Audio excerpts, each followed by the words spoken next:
সারা বাংলা জুড়ে ভুয়ো ভোটার ছড়িয়ে পড়েছে। এই ধরনের অবৈধ অনুপ্রবেশকারীরা তৃণমূলের ভোট ব্যাংকে পরিণত হয়েছে। দিল্লি, হরিয়ানা ও মহারাষ্ট্রে বিজেপি জেতার পরে এখন উনি পাল্টে কেন্দ্রীয় সরকারকে দোষারোপ করছেন। আসলে মমতা বন্দ্যোপাধ্যায় ভয় পেয়েছেন। আপনার রাজ্যের জেলাশাসকদের অধীনে এই ভোটার তালিকায় নাম অন্তর্ভুক্ত হয়ে থাকে, আর আপনি এখন উল্টে কেন্দ্রীয় সরকারকে দোষারোপ করছেন। লজ্জা। আপনি তোষণের রাজনীতিতে বিশ্বাসী। আপনার আসল উদ্দেশ্যে সংখ্যালঘুদের তোষণ করে বাংলায় অবৈধ অনুপ্রবেশকারীদের ভোটের মাধ্যমে ক্ষমতায় টিকে থাকা। এই রাজ্য সরকারের বিরুদ্ধে অবিলম্বে কড়া পদক্ষেপ না নিলে দেশের নিরাপত্তা প্রশ্নচিহ্নের মুখে পড়বে। যে দল আজকে পশ্চিমবঙ্গ থেকে নিশ্চিহ্ন, সারা ভারতবর্ষ থেকে নিশ্চিহ্ন, কেরালাতে টিম টিম করে জ্বলছে, তাদের এই দ্বিচারিতার কথা মানুষ বুঝতে পেরেই তাদেরকে নিশ্চিহ্ন করে দিয়েছে।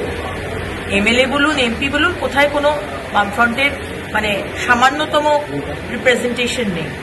আর এটাই হবে, দ্বিচারিতা যদি সে করে তাহলে এটাই হবে।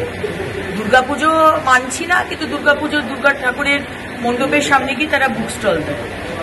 সুতরাং এই দ্বিচারিতার কথা বাংলার মানুষ শুধু কেন, সারা ভারতবর্ষের মানুষ বুঝেছে। তাদের বলাতে কিছু যায় আসে না। 56 কোটি, 1/3 অফ ভারতবর্ষের পপুলেশন, তারা মহাকুম্ভে গেছে। আস্থা, ভালোবাসা, এবং যত বিরোধীদেরও সরকারের পক্ষ থেকেও প্রচুর মানুষকে দেখলাম সেখানে যেতে। সুতরাং এগুলো বলে তাতে কিছু চিড়ে ভিজবে না।